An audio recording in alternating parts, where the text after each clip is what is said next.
Olá! Nossa primeira aula virtual tratará sobre ação popular.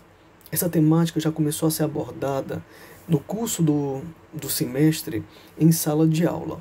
Aqui daremos continuidade a partir do ponto em que paramos. No material divulgado de ação popular constam 22 slides. Nós já abordamos até os 4 primeiros. E aí eu vou então aqui dar encaminhamento a partir do quarto em diante. Primeiro começaremos com a natureza jurídica da ação popular. A ação popular tem natureza jurídica de garantia constitucional. Isso significa dizer que nós temos um instrumento de natureza processual prevista no bojo da Constituição Federal, e a finalidade desse instrumento processual é proteger os direitos de caráter difuso. Isso significa dizer que essa ação constitucional ela se constitui uma modalidade de cláusula pétrea. Cláusula pétrea na medida em que se trata de uma garantia e não pode ser objeto de exclusão e, portanto, de extirpação do âmbito da Constituição Federal em vigor.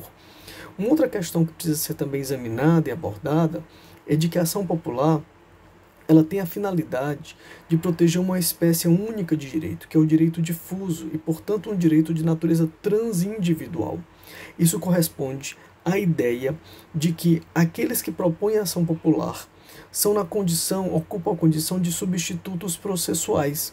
Isso por quê? Porque o direito objeto de proteção é um direito que pertence à sociedade como um todo. É um direito que transcende a pessoa ou o sujeito na sua individualidade e termina tendo um caráter de natureza de direito coletivo. Esse direito, portanto, difuso, é um direito pertencente a todos indistintamente, sem que se consiga distinguir e observar quem é o titular do direito subjetivo na sua individualidade. Quando examinamos o dispositivo constitucional que trata da ação popular, nós observamos que alguns são os objetos da ação popular e, portanto, alguns são os tipos de direitos protegidos por meio dessa ação. Temos, então, o meio ambiente, o patrimônio histórico e cultural, o patrimônio público e a moralidade administrativa. Isso significa dizer que só cabe a ação popular para proteger esses 4 bens jurídicos específicos.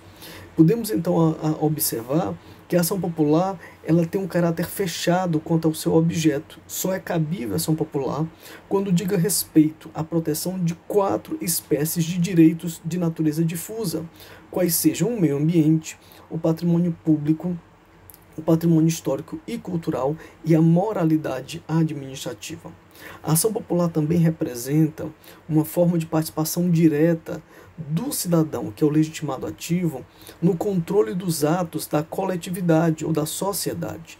Portanto, é um dos poucos instrumentos que nós temos em que o cidadão pode diretamente fazer o controle da ou a fiscalização da atuação administrativa. Quando nós falamos de ação popular, estou aqui no slide número 5, nós temos que ela se caracteriza como ação de caráter preventivo ou repressivo.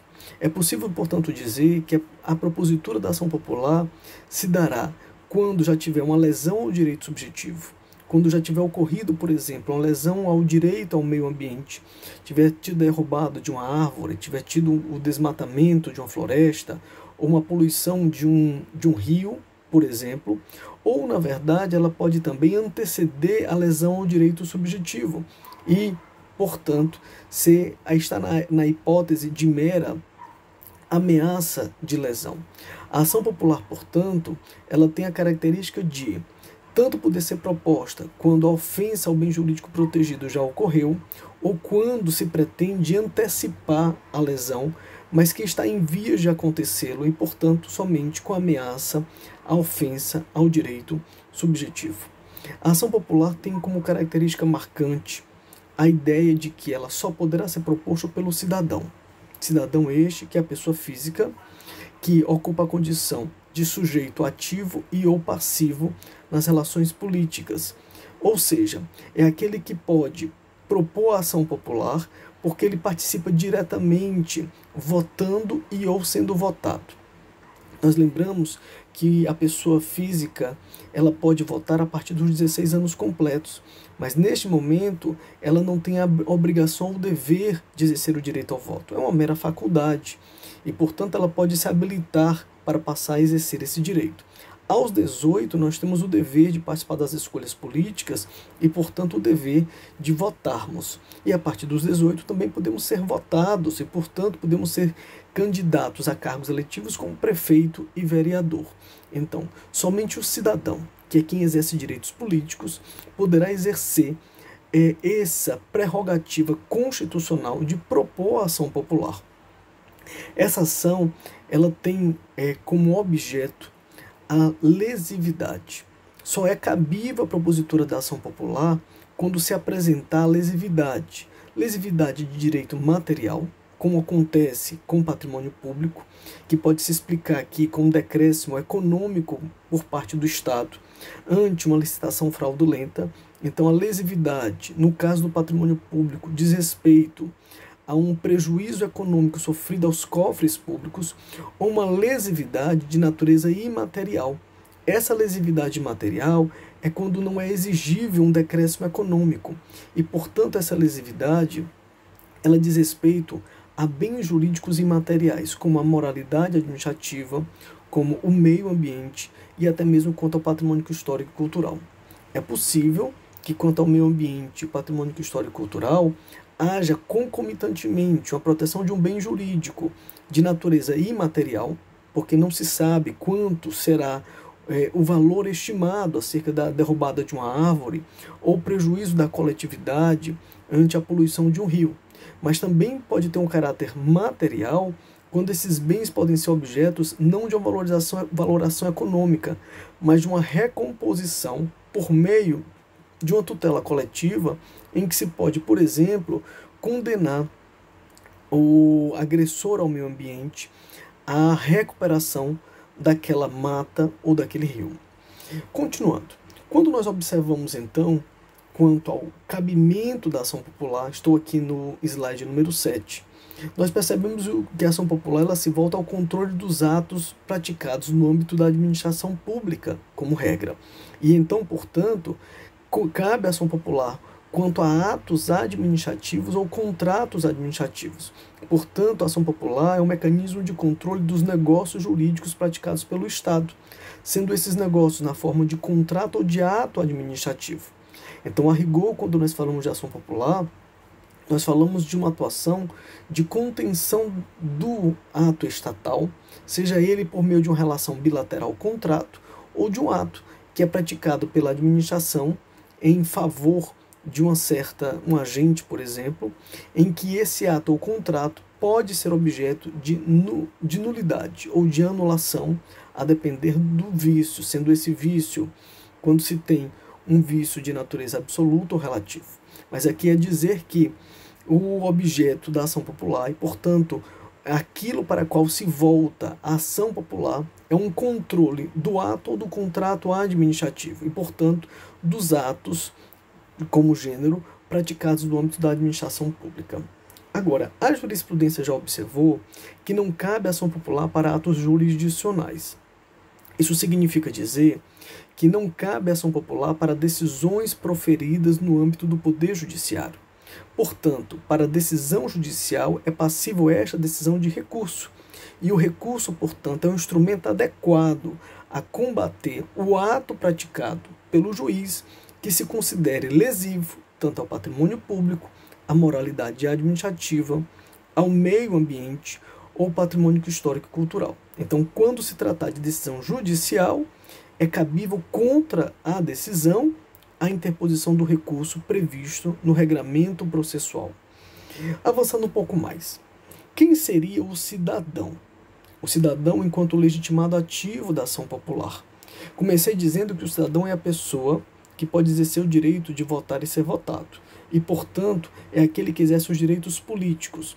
Começo, então, a partir deste elemento, a distinguir que não é possível ter-se pessoas jurídicas como legitimadas ativas, e nem entes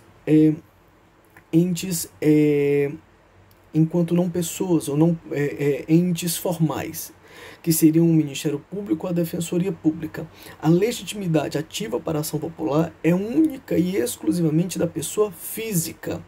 Agora, nem toda pessoa física é detentora dessa legitimidade, porque ela é uma prerrogativa somente conferida ao cidadão. sendo este aquele que exerce a atuação no âmbito político, o que significa dizer que quem não pode votar ou ser votado não é tido como cidadão e não tem legitimidade ativa. Quem não tem ou não comporta essa condição de cidadão? Os estrangeiros. Os estrangeiros não podem exercer os direitos políticos porque não fazem parte dessa parcela da população que formula as escolhas quanto a quem que vai exercer os cargos eletivos no Estado brasileiro. Também não podem aqueles que não detêm a condição de cidadãos porque não exercem a atuação no âmbito político, como, por exemplo, quem tem direitos políticos suspensos ou perdidos. Os direitos políticos suspensos podem ocorrer, por exemplo, na hipótese em que a pessoa ela é condenada por sentença penal condenatória transitada em julgado. Nessa hipótese, a pessoa física, ainda que inicialmente ocupasse a condição de eleitor, não poderá, no curso do cumprimento da pena, exercer o direito de votar ou ser votado. Também não pode exercer a condição de cidadão aquele que perdeu os direitos políticos. A perda dos direitos políticos pode acontecer, por exemplo, quando a pessoa opta voluntariamente por uma nacionalidade estrangeira e, portanto, ela opta por não ser mais brasileiro, passando a ocupar a condição de estrangeiro. Também não é cidadão os menores de 16 anos, porque ainda que brasileiros natos ou naturalizados, eles ainda não podem exercer a escolha política dos seus membros eleitos. Quando nós falamos, então, do legitimado ativo, nós falamos que somente compete ao cidadão, pessoa física, que exerce, então, direitos políticos, fazer a propositura desta ação. Agora, como nós estamos diante de uma ação cujo objeto é um direito de natureza difusa, porque somente é protegido um direito pertencente a todos indistintamente que compõem o meio social, esse autor, ele ocupa a condição de substituto processual. O substituto processual é aquele que, ao propor a ação, exerce os benefícios dessa ação em favor de terceiros, que são os titulares do direito subjetivo. E, portanto, nós teremos que o legitimado ativo não é o titular do direito subjetivo. Ele, na verdade, o exerce em nome daquele a quem pertence o direito, que é a própria sociedade. Avançando um pouco mais, e agora no slide número 8, começa então trazendo como a questão da prova a demonstrar a condição de cidadão. Se diz comumente na doutrina que a prova se dá por meio da apresentação do título de eleitor. Digo eu que talvez melhor seja a apresentação dessa prova por meio da certidão emitida pela Justiça Eleitoral, onde comprova a regularidade dos direitos políticos.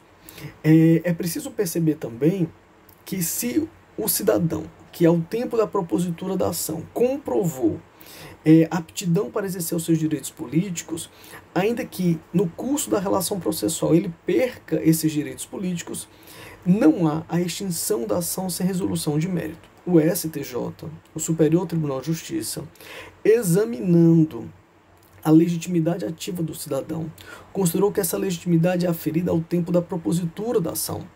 E se este cidadão perde no curso da relação processual a condição de cidadão, porque, por exemplo, é condenado com a pena transitada em julgado, ele não mais exercendo os direitos políticos, ainda assim a ação continua, não sendo ela extinta sem resolução de mérito. O menor de 18 anos e maior de 16. Uma questão que se coloca é, se a pessoa aos 16 pode propor ação popular, ela precisa de assistência para tanto? A jurisprudência considera que não, que a Constituição conferiu diretamente a legitimidade ativa ao cidadão. E, portanto, esse cidadão, ao ter os 16 anos completos e exercer a escolha política, ele está apto para diretamente propor ação popular. Então, nesta hipótese, não se exige que haja uma assistência por parte dos representantes legais daquele menor. Para os outros atos da vida civil pode ser exigido. Para a propositura da ação popular, não. Uma outra questão que o STJ também decidiu foi quanto à possibilidade do cidadão ajuizar esta ação em qualquer lugar do território nacional, independente, portanto, de onde ele tenha domicílio eleitoral. Isso corresponde dizer que a pessoa, ainda que não seja munícipe de determinado local. Ela pode propor uma ação popular em defesa do patrimônio público do município, do Estado ou da União. E, portanto, ainda que ele não seja diretamente beneficiado com a resolução daquela controvérsia, ele pode propor ação. E aí, essa questão de que ele não deixa de ter legitimidade ativa, ainda que ele não seja munícipe de determinado local onde a ação seja proposta. E, portanto, como a lei de ação popular não exige que o cidadão, para propor e ao verificar a sua legitimidade, ele tenha residência ou domicílio em determinada localidade, para que a partir daí se reconhecesse a legitimidade da defesa daquele patrimônio público, por exemplo, do local onde se propõe a ação, o STJ tem considerado que a legitimidade ela não pode ser restringida por não ter o proponente, o cidadão, domicílio ou residência no local em que a ação é proposta. A ação popular, enquanto ação de natureza processual civil, ela exige capacidade postulatória. Isso corresponde dizer que, ao se propor ação popular, o autor cidadão deve estar devidamente representado pelo seu patrono ou advogado. Então, só se pode propor ação popular a partir da constituição de um profissional que faça a atuação em juízo em nome do autor. E, portanto, esta ação não possibilita que o cidadão diretamente pleiteie em juízo o seu direito. Ele o pleiteará na condição de parte autora, mas ele o fará representar por meio do advogado que ele constituiu para fins de peticionar em juízo e se fazer presente aquela demanda judicial. No slide número 10, nós damos continuidade na questão da legitimidade ativa. E eu chamo a atenção aqui para a questão do Ministério Público. O Ministério Público é titular de uma ação de natureza coletiva, que é a ação civil pública. Mas a ação popular é uma outra ação de natureza coletiva, cuja legitimidade é privativa ou exclusiva, melhor dizendo, do cidadão. E, portanto, o Ministério Público, ainda que possa propor ação civil pública, uma outra ação de natureza coletiva, ele não tem legitimidade para propor esta ação específica, que também é de natureza coletiva, que no caso é a ação popular. Para finalizar, legitimidade passiva. Contra quem se volta a ação popular? A ação popular se volta contra três pessoas. Seria a primeira delas a pessoa jurídica que sofreu a lesão ao bem protegido, que pode ser da administração direta ou indireta, pode ser um município, um estado, pode ser a União, pode ser uma autarquia, uma fundação, uma empresa pública ou uma sociedade de economia mista. E, portanto, quando se propõe essa ação, se defende o patrimônio, por exemplo, público do Estado enquanto gênero. E aí nós temos que a entidade central e aqueles que a rodeiam, que é a administração indireta, podem ser objetos de proteção do seu patrimônio público.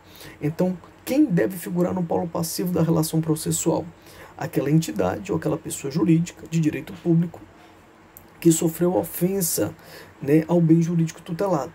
Era aquele que fazia a tutela da moralidade administrativa, porque o ato dizia a ele respeito, ao patrimônio público, porque o patrimônio lhe pertencia, e aí por diante.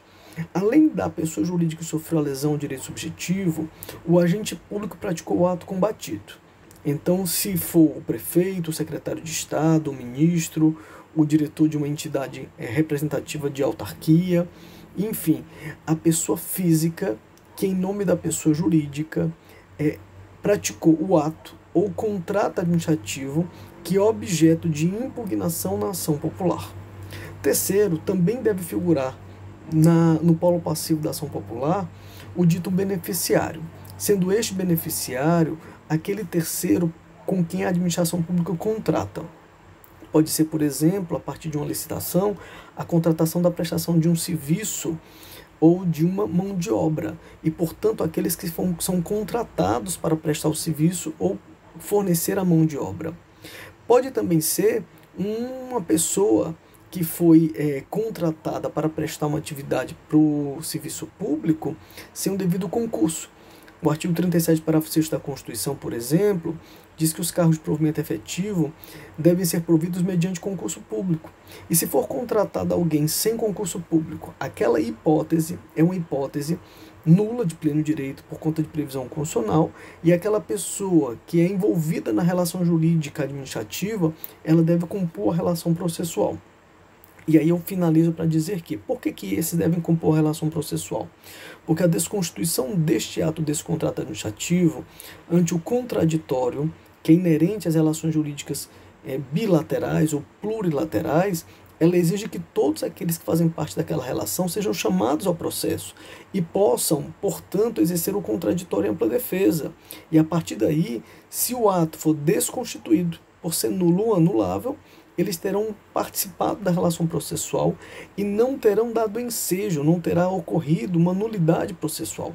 Porque nós estamos falando aqui de hipótese de litisconsórcio passivo necessário, em que a administração pública que sofreu a lesão, em que o agente público que praticou o ato tido como lesivo e a pessoa física ou jurídica que é da administração, que é particular, que também participou da relação jurídica objeto de impugnação, todos eles devem figurar no processo na medida em que todos eles serão atingidos pelo resultado da demanda. Enfim, por enquanto ficamos por aqui. Esse é o tópico de ação popular, que ainda não se esgotou, e nós daremos continuidade em um próximo vídeo. Um abraço.